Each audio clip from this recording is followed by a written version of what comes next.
For Family by Nanook888. Chapter 5. First Steps. Vader had no idea how much time had passed since the shuttle's engines had powered down, but eventually he became aware of a faint shimmer of light through his closed eyelids. It registered so gradually through his exhausted mind that he couldn't tell when he had first noticed it. But even then he paid it no heed, hoping that whatever it was would disappear and leave him alone. He was numb all over and had little energy left to deal with anything else. Whatever it was persistent. He ignored it for as long as he could until he found it required more effort to ignore it than to just see what it was. He finally conceded defeat and wearily opened his eyes. He initially doubted his sanity. He blinked several times and peered disbelievingly at the shimmering, transparent form sitting cross-legged on the floor before him. Obi-Wan? The apparition smiled, an expression of great compassion and sorrow. Hello, old friend. Obi-Wan looked the same as when they had last faced each other, ravaged by the passage of time. Although now his features were relaxed, at peace, and rather luminous. Vader felt no rage or hate at the sight of his old master as he would have just a few months ago. And with so many things these days, there was only terrible heart-rending regret. Once upon a time, he would have willingly laid down his life for Obi-Wan. After Mustafar, however, after the darkness had claimed him, the close bond they had once shared had been shattered, and he desired only to hunt and slaughter until he had finally succeeded in that quest on the doomed Death Star. But I killed you, he said, almost choking on the words. Yes, you did, Obi-Wan replied without any hint of resentment, but I merely became one with the Force. Vader dropped his head backwards and his helmet hit the metal wall behind with a loud clunk. Things must have moved on since my time, he muttered. He had never known it was possible for someone's consciousness to remain intact after passing into the Force. I learned much from Qui-Gon during my years on Tatooine. Vader's head came up. Qui-Gon? Then the rest of Obi-Wan's words registered. Tatooine? What in the Force were you doing there? Obi-Wan's expression morphed into an odd mixture of affection and weariness. I was watching over Luke. Vader's gaze sharpened. So Obi-Wan had been the one to take and hide his son from him. He was the reason Vader had lived without knowledge of Luke's existence for so long. And yet, even as jealous protectiveness welled up within him, so did a surprising amount of relief. If Vader had raised Luke, then there would only have been one outcome for the boy, one which the new Vader couldn't wish for. Obi-Wan, faithful to Anakin to the last, had protected the son of Skywalker from sharing Vader's fate. Thank you, he said eventually, with genuine gratitude. He had closed his eyes again and didn't see the surprise flicker across Obi-Wan's face at this unexpected response. You are most welcome, Anakin, his old master replied softly. Anakin. The name rang in his head. Unexpectedly, there was no anger, no bitterness at hearing his former name, only a horrible sense of grief. All that he had once been, all that he had lost. It was a devastating thought. And on top of it all, to realize that he hadn't even been fit to be Luke's father. Vader expelled a bone-weary sigh. I should never have been born, he murmured. You should never think like that, Anakin, Obi-Wan rebuked. Whatever mistakes you have made, wishing you had not been born is never the way to deal with it. If you realize the error of your ways, then make amends. Put things right. Vader turned to his shining visitor. I don't know what you're trying to suggest, Obi-Wan. I destroyed the Jedi Order. I helped Sidious tear down the Republic and become the Emperor. I have murdered too many innocents to count. There is nothing that can atone for 22 years of evil. Obi-Wan listened to the outburst with his characteristically unflappable calm. Perhaps not. But does that mean you won't try? Vader didn't have the energy to consider such a vast undertaking and dropped his head back on the wall again. Somewhere in the back of his mind, a mantra that had once been so familiar came back to life. Do or do not. There is no try. When you promised Luke that you would make amends, what did you have in mind? Obi-Wan pressed. The armored giant shook his head at his own folly. I intended to overthrow Sidious, then hand the Empire over to the Alliance. He stared down at his hands. I wanted to give him freedom. He added quietly, almost to himself. Well, that's a start. No, it's foolish. I will not turn Luke to the dark side, and without the dark side, it's impossible to destroy Sidious. He is too powerful. A smile played on the corner of Obi-Wan's mouth, and Vader glared at him. I fail to see what is so amusing. You reciting the impossible. When here you are, turning from the dark side as no Sith has ever done before. Vader shook his head. I have tried to expel the dark side, but I cannot. It is still very much a part of me. But you love your son. That is not the heart of a Sith. Vader couldn't think how to argue with that. Anakin, there has never been a Jedi or Sith who has simultaneously used both the light and dark sides of the Force. Somehow you wield the dark side, but you have returned from the abyss. You're no longer consumed by it. You bask in your son's bright presence, and it doesn't burn you. Right now you are residing in both worlds. No sentient being has ever done that before. His blue-gray eyes regarded Vader in wonder. You have brought balance to the Force, Anakin. You are indeed the chosen one.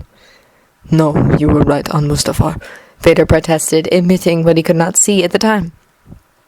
I joined the Sith, left the Force in darkness. Perhaps that was the destiny of the chosen one. Had you not fallen, then you could not know the dark side. It may have been necessary to bring true balance to the Force. Vader sighed, still disagreeing, but feeling too exhausted to keep arguing. Anyway, time will tell, Obi-Wan said, brushing the prophecy aside with a shimmery wave of his hand. The important question is, what will you do now? As Vader clearly hesitated, Obi-Wan leaned forward to capture his attention. This was a pivotal moment, its consequences vast and far-reaching. The deed committed by Darth Vader cannot be undone. But now that you've seen the error of your ways, what path will you choose? Can you bring yourself to face the galaxy once more, as Anakin Skywalker? There it was. His old master had once again seen right to the crux of the matter. To admit to the galaxy that Anakin Skywalker had fallen and was the man inside the suit of Darth Vader. To account for the unspeakable acts of evil.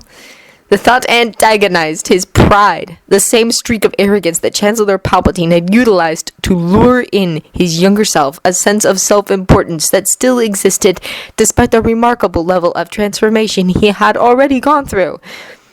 However, from much, much deeper within him came his saving grace, his love for his son, literally the light of his life.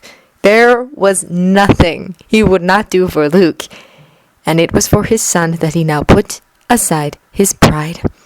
22 years after he turned his back on the Jedi, he finally learned the lesson of humility. I am Anakin, he said. And just like that, a huge weight lifted right off his shoulders. The sense of freedom was indescribable. Gone were the shackles and limitations of the dark side, and all of a sudden the prospect of attempting the impossible wasn't so daunting. As Anakin, it was within his power to begin climbing the enormous mountain of making amends. One step after another, his mind's eye followed the open path that now revealed itself before him. Anakin Skywalker, former Jedi Knight, former Dark Lord of the Sith, currently an extraordinary, entirely novel combination of both, smiled. I must tell Luke, he said. Obi-Wan wasn't surprised that this was his foremost thought. Anakin, he said, will you trust me again, as you once did? Anakin looked at Obi-Wan, his oldest, truest friend. Of course. Before you contact Luke, there is somewhere you should go. There is something I need to show you. But your son has not lost faith in you, Obi-Wan interrupted.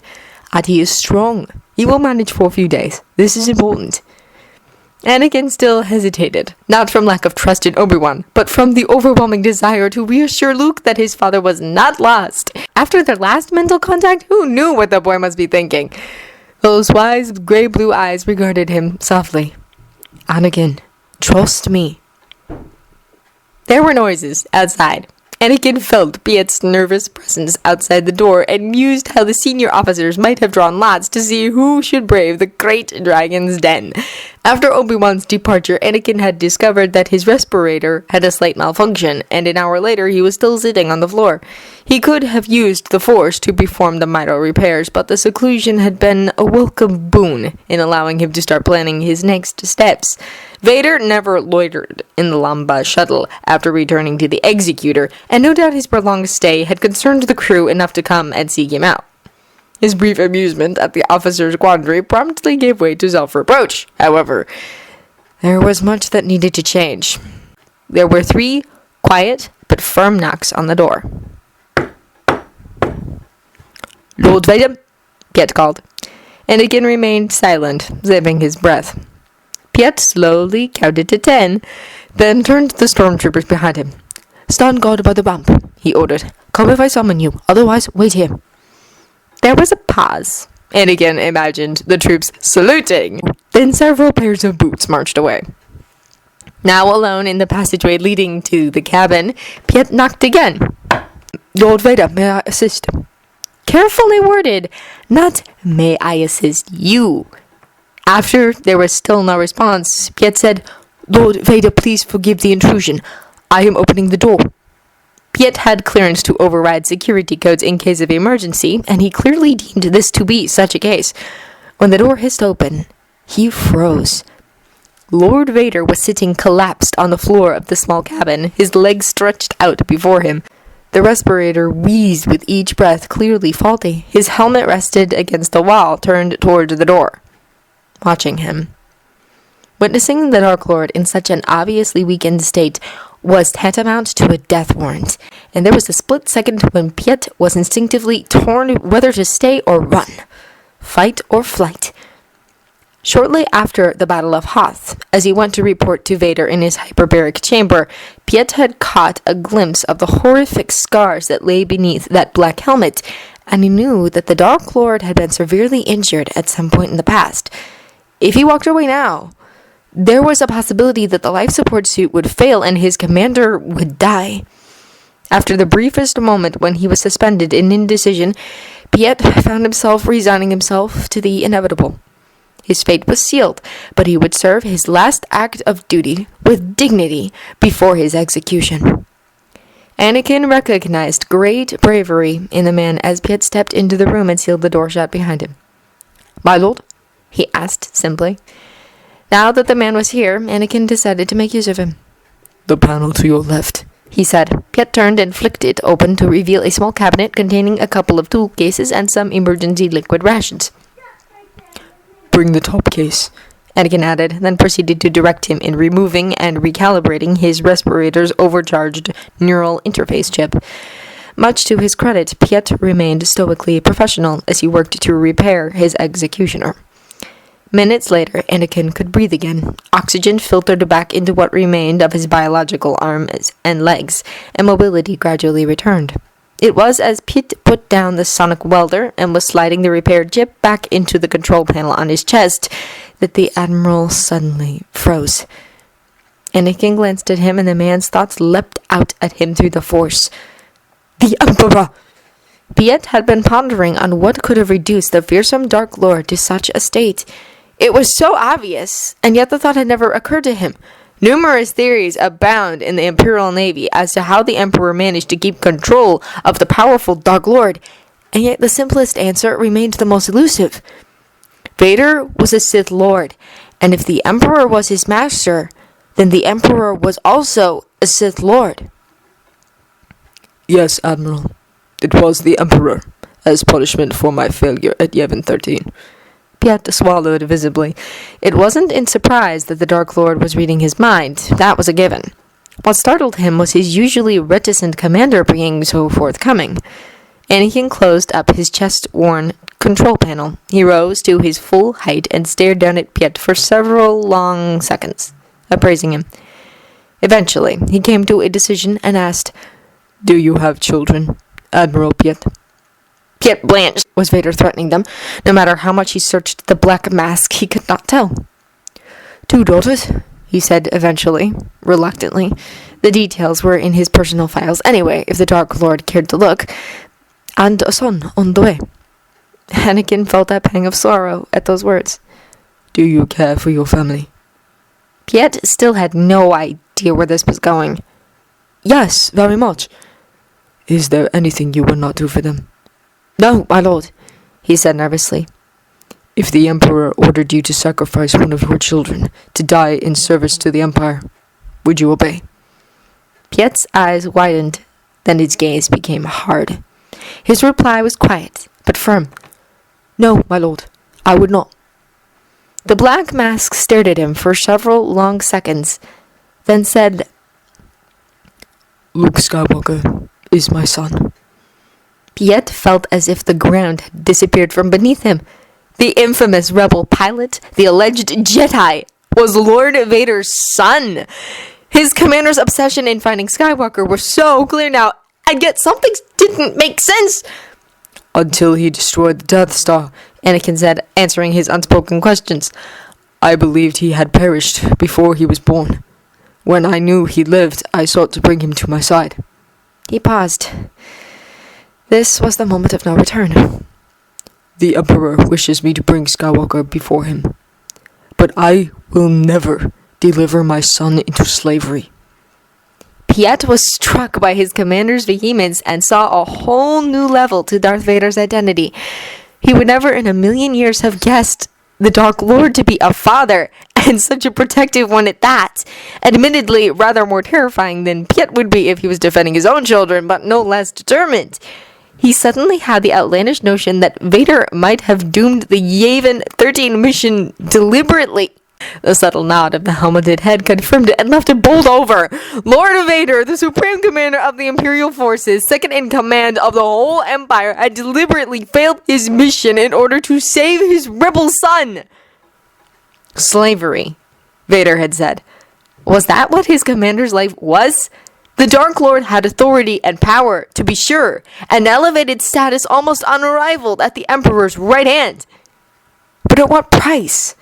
Piet had been serving under Vader for close to 5 years, and in that time he had observed his commander rush to the Emperor's beck and call time and time again. There had also been a few occasions when Vader had returned from his audience with the Emperor and shut himself up in his chambers for many hours.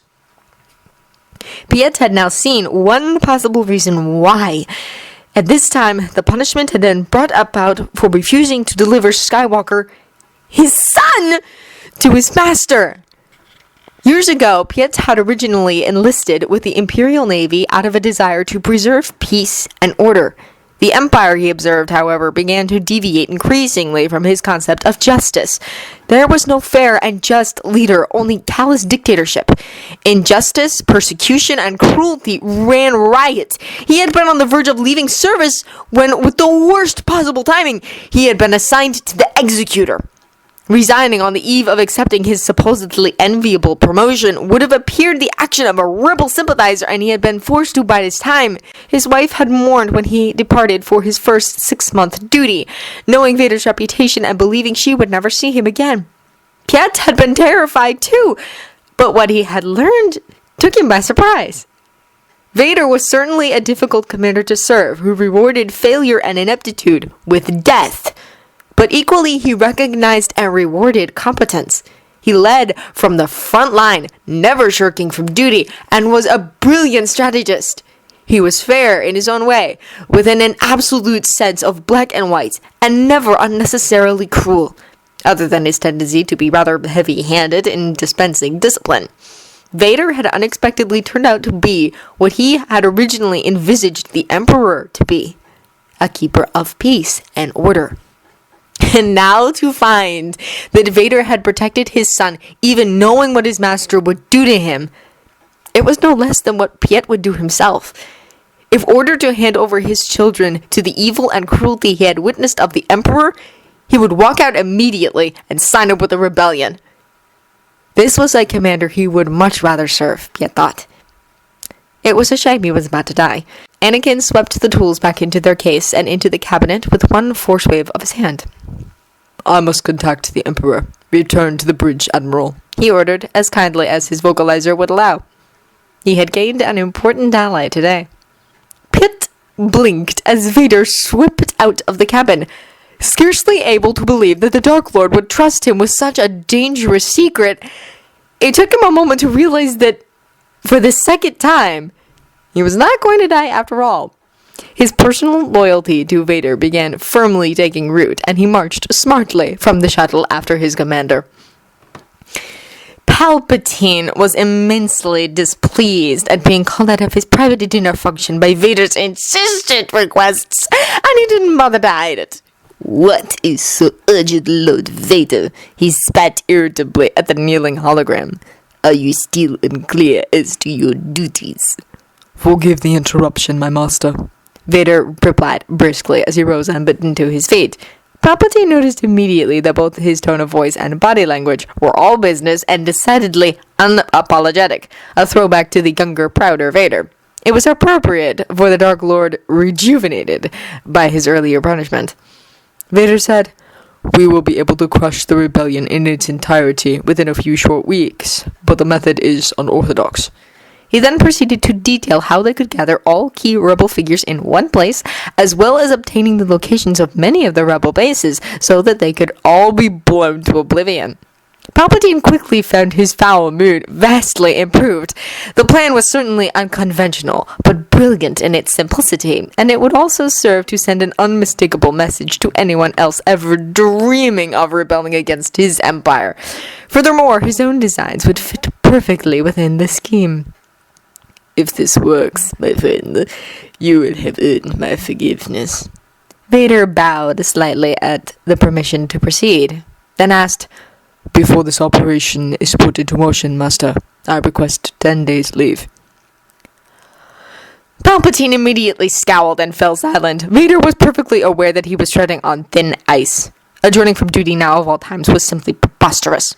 Vader hesitated uncomfortably. "Recent events have significantly diminished my capacities, both physically and in the Force. I would request time to recover before we seek the end of the rebellion." Highly dubious. Sidious stretched his senses out to the executor still orbiting Imperial Center.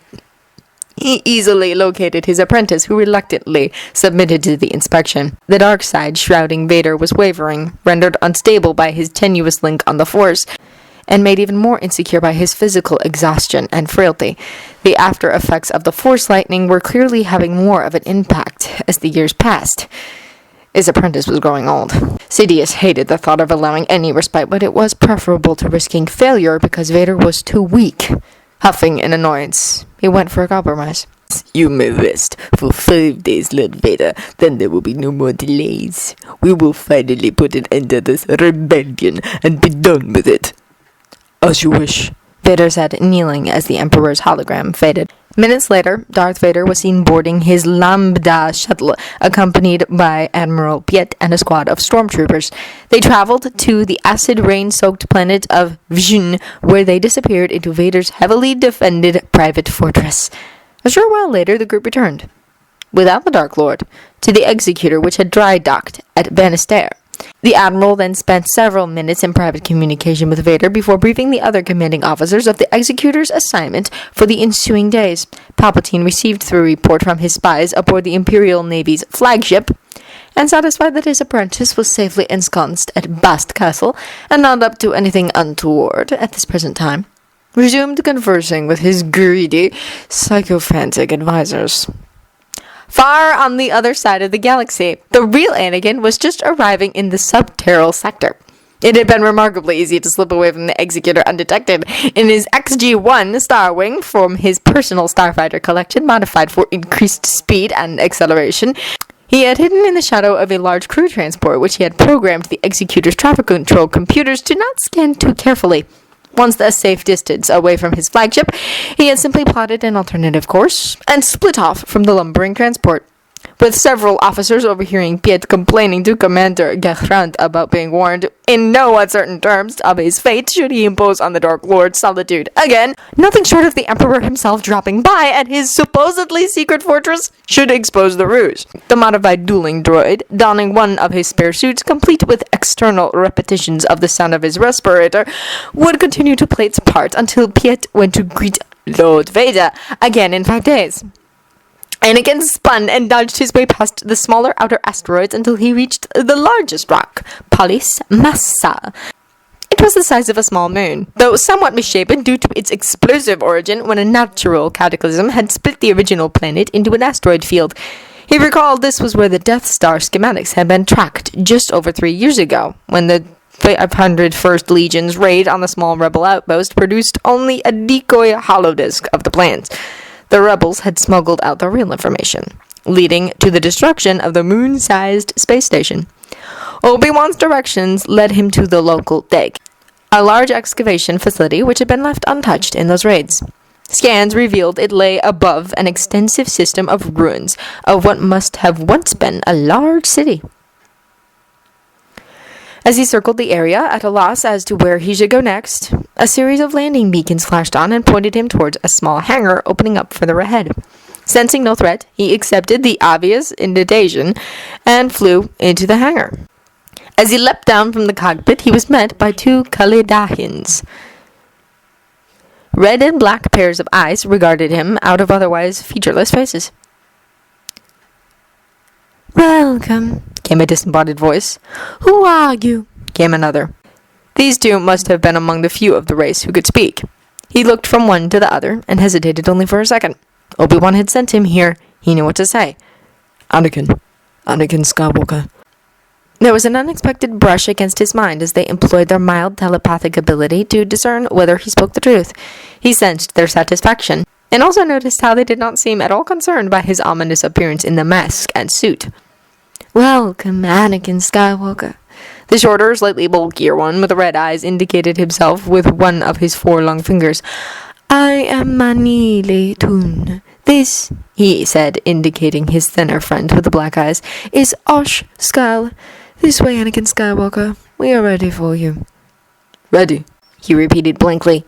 He was completely at a loss, but nevertheless, he followed the Kalidahins as they slowly made their way through a myriad of tunnels. "Master Kenobi told us you would have questions," continued the calm, soothing voice Anakin was beginning to recognize as Tun's. "Obi-Wan said?" Anakin had no idea what was going on. "How did you know I was coming?" he asked. "It was never a certainty, but we have always been prepared. Master Kenobi made this request several years ago, and we are glad to have been of service to our friend." They turned off into a side tunnel, which, from the lack of footprints in the soil, was little used. Toon began leading them down a long series of steps carved roughly into the dry earth. "When exactly was several years ago?" Anakin asked. It was Skal who replied. "It is now approaching 14 years. Anakin quickly converted the Polysmason years into standard. "That was over 20 years ago!" He found his hands shaking.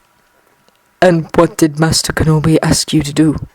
Toon headed off the stairs to a wide passageway that was blocked off by a pair of shiny airtight doors, which clearly did not look as if they belonged on an archaeological dig. Long fingers flew over a security access panel built into the rocky wall, and the doors slid open silently. "He asked us to prepare this," Toon finally answered as he waved the armored giant through. Vader stepped onto the pristine white floor and approached the second set of doors facing them. As he saw what lay beyond the translucent panels, his steps faltered. Hidden deep in the disused section of the excavation site was a fully functioning medical facility. Several 2-1B surgical droids and GH-7 surgical assistant droids stood ready by a large operating table, with numerous medical machines lining the walls and a large Bacta tank standing ready in one corner. Some of the equipment looked their age in terms of outward design, but they all seemed to be in perfect working order. 20 years ago, they would have been state-of-the-art in the field of medical technology. For a long time, he was too shocked to speak. "But," he began, "for the safety of the other individuals who were involved, we cannot yet explain to you how this facility was established. If the risk passes in the future, we will be glad to impart the details." Toon tilted his head in a remarkably human gesture and continued, "I can tell you, however, that this facility was specifically designed for you. Master Kenobi informed us of your injuries, and we have worked with the Kaminoans and with our own physicians and xenobiologists to prepare for several possible remedies and operations you may wish for. Of course, you may have undergone improved care since your initial substandard treatment, so these may not now be necessary. In any event, we have immensely enjoyed the study of human medicine and cybernetics to add to our xenobiology database. What operations? Anakin asked, fearing the answer and barely able to speak. Our much improved prosthetic limbs and neural interfaces would provide enhanced mobility, and skin and tissue treatment would significantly reduce scar tissue from burn damage. However, the most involved procedure would be a combination of replacing the first to fourth vertebrae prosthetics and treatment of the spinal cord, as well as the lung passage and alveoli. Although very extensive and invasive, this procedure will enable you to breathe as an uninjured human without need of a respirator. Do you wish to undergo these procedures? The world spun. Anakin braced himself with a gloved hand on the wall. To be free of the mask? To breathe by himself? Dune already knew the answer. We are ready to proceed, Anakin Skywalker. Kara, as she was currently called, lingered casually in the alcove. She was listening, as ever, to anything and everything she could hear and storing them in the back of her mind for later referral. Two supply officers strolled past. I'm telling you, we can assign extra rations to all personnel now, one of them said, nodding to her absent-mindedly in greeting. He saw her check her chrono watch, then peer down the corridor, looking half bored, half irritated, and dismissed her from his mind. It won't last. I know it won't, his friend grumbled. This is just a phase we're going through. It's too bizarre. As soon as they turned the bend and were out of sight, she hoisted up the coil of cables resting by her feet and hurried down the corridor in the opposite direction. She repeated the same facade as several others passed by, but after a few minutes she reached the command center, the large custom-fitted room adjoining the bridge of Home 1, the Mon Calamari cruiser, now serving as a temporary base of operations until the next planetside headquarters had been established.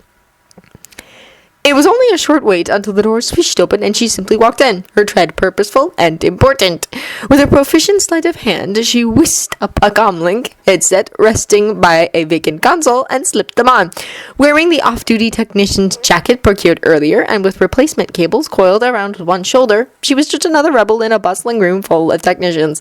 With absolute assurance, she moved from console to console, nodding to the controllers who monitored them as she attached her personally modified remote slicers to several of the feed cables under the guise of checking them over. Although only able to record data and required later retrieval, the remote slicers had the advantage of being unaffected by socket guards. Their lack of signals also meant they would be undetected unless somebody took a close look under the console. She simply replaced the headset on her way out of the command center, and further down the corridor she dropped into the supply room to return to the borrowed jacket and cables as if they had never been touched. She was approaching the lifts to return to the lower levels when the doors opened before her and Skywalker stepped out. She forcibly suppressed the strange flurry that persistently stirred within her whenever she saw him and focused on mentally blending in with the people around her. It was a skill she had developed early on in her training, where she put her line of thought and level of attention on a par with those around her, and she somehow managed to become less conspicuous to force sensitives who were on alert for anything unusual. As several humans and Mon Calamari stepped back to allow the Jedi to pass, staring with wide eyes and bowing, respectively, she did the same with as much awe as she could muster. Only when he was out of sight and she deemed him far enough away did she allow her true feelings to surface, her face scrunched in disgust. Skywalker had been investigating something ever since the Yavin 13 evacuation. Looking for her, most likely. And she'd had several close calls as he searched throughout the fleet. There was no logical reason in her role as hangar deck support officer to be roaming all corners of the Mon Calamari cruiser, and she'd had to employ all her ingenuity and stealth training to evade notice when he'd been too close on her tail on the upper decks. Fortunately, his frequent returns to Home 1 meant they often crossed paths in the hangar, so she had no need to fabricate a reason for approaching him. But unfortunately, he was tight-lipped on the subject of her primary objective, and she was unable to determine anything on the nature of his relationship with Vader. There was also the added disadvantage of the completely alien and incomprehensible effect the man had on her. She'd been extremely guarded around him ever since she had made a fool of herself during their first meeting. But even so, her concentration seemed to slip despite her best efforts, and her usually vibro-blade sharp mind just became a little sluggish. Matters had not helped when she had happened to cross him in the middle of some lightsaber drills several days ago. She had been stealthily navigating some engineering shafts as she sought a way into Mothma's private quarters when she had caught sight of him through a grill-meshed access point. He moved with the fluid grace of a master, and her trained eye could tell that his movements were economical, but highly effective, producing great power when he wished, with minimal physical exertion. His face was passive, but with bright blue eyes utterly focused. "I'm just studying his form," she told herself firmly as she watched him feint and lunge, parry and riposte with an imaginary opponent. Before meeting him, she would have sworn blind that she could pit her own phenomenal combat skills against any Jedi tricks he might throw at her. But now, for reasons she couldn't fathom, the sheer sight of it made her heart beat faster and her movements tighter, less fluid. Things had become even more complicated by her time on the hangar floor. The deck technicians, engineers, and other pilots, eager for a new audience, had regaled her with tales of his gallantry and skill. She didn't care for how he had supposedly beaten whole armies of stormtroopers single-handedly, or brought down a fleet of Star Destroyers with just his lone X-Wing, knowing such stories would be wildly exaggerated. What did make an impression on her, however, was hearing each and every person of all the sentient races she had encountered speak with such awe and respect of how he risked his own life without a second's hesitation to protect them. They were unanimous in their insistence that he never, ever left a man, woman, or child behind. It all combined to hint at the man behind the famous name, building an image of his character in her mind. And the more she tried to force him from her mind, the more he popped up in her thoughts. And the more she thought of him, the less she could concentrate. He made her lose her edge. It was unacceptable. There was no need to imagine her master's reproach. She berated herself amply for the both of them for her lapse in focus and control. She had a mission. No, it was more than that. So much more. Her life had a purpose, a service of the highest honor and duty, and no Jedi would stop her. As she reached the hangar, she made her way over to the Falcon. Earlier, she was fortunate to overhear Lando mention that they would be following up another lead on Boba Fett. As expected, the Wookiee was howling in frustration as he rushed through last-minute repairs on the modified freighter. She shook her head. What they saw in that dilapidated piece of junk, she hadn't a clue. Without any exertion, she strolled up the lowered ramp, planted a few bugs inside, then casually strolled back out, completely unobserved. As she was leaving the hangar, she felt an intuitive prick of alarm, a gut feeling that had often saved her in the past. She rushed into a side corridor, then nonchalantly walked back out just as Lando arrived at the intersection. "Oh, hi, Lando," she said with innocent surprise as they almost collided. "I came to ask if you or Chewie wanted to play Sapek." "Shame, but we can't. We're off on a mission soon." He saw her face drop in disappointment and added with a grin, "Don't worry, you can lose your money when we get back." She laughed. "You mean you can?" "We'll see about that," he retorted good-naturedly. "Hey, anything I can do to help?" she asked, waving towards the Falcon. Lando glanced at the roaring Wookiee, hacking furiously at some cables with a hydro spanner, and gave her a weary look. "You'd probably best stay clear. You know how he gets," he said in an undertone. She gave him a wry grin. "I sure do. Look, I'll speak to supplies, see if they can't sneak in some Bantha rump for your mission. That should cheer him up." "Thanks, Cara," he said gratefully. "It might also mean he won't tab my arms off in a huff." Lando went to try and temper the frustrated Wookiee as Cara headed to the rec room to maintain her guise of playing Zabak if anyone jacked up on her. She sighed as she walked away from the hangar, with the singular exception of Skywalker, who was just plain annoying as well as unforgivably being a Jedi. They all seemed like decent people, really. It was almost a shame they were completely disillusioned and fought on the wrong side. Even the mere hologram of Darth Vader was terrifying, accompanied by the backdrop of the enormous Super Star Destroyer visible out of every viewport in the Rebel fleet. It was nothing short of a living nightmare.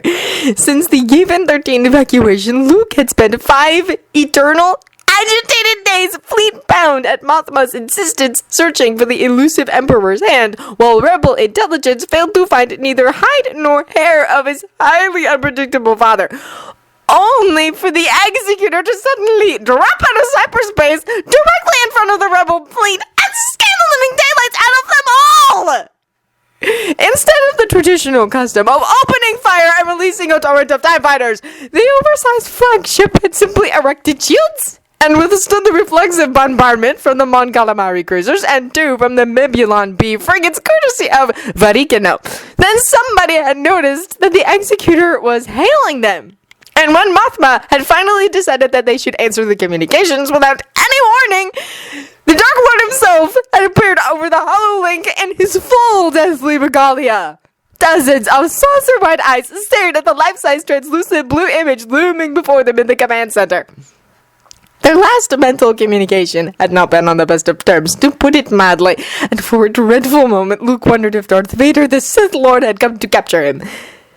But then his father reached out to him, the mental link laden with love, concern, and regret, and his anxieties were swept aside in one fell swoop. Son. Father? 2 simple words with so much meaning, a reaffirmation of their relationship, and such indescribable relief that the other had not deserted them.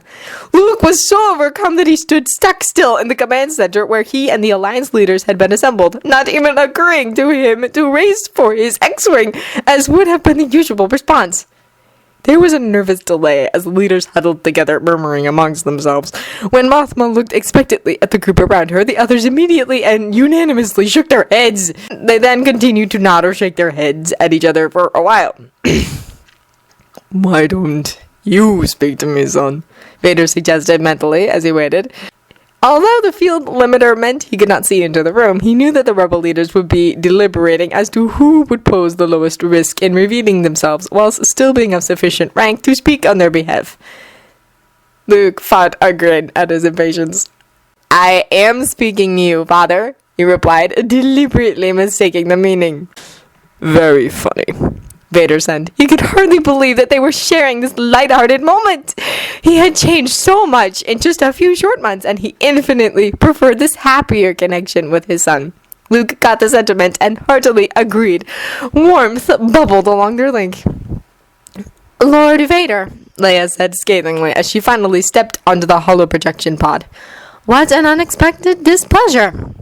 Luke sensed his father's mental sigh before the hologram replied. Your Highness, Vader said with a civil nod of the head. Do you intend to continue firing on my ship while we converse? She clearly hesitated.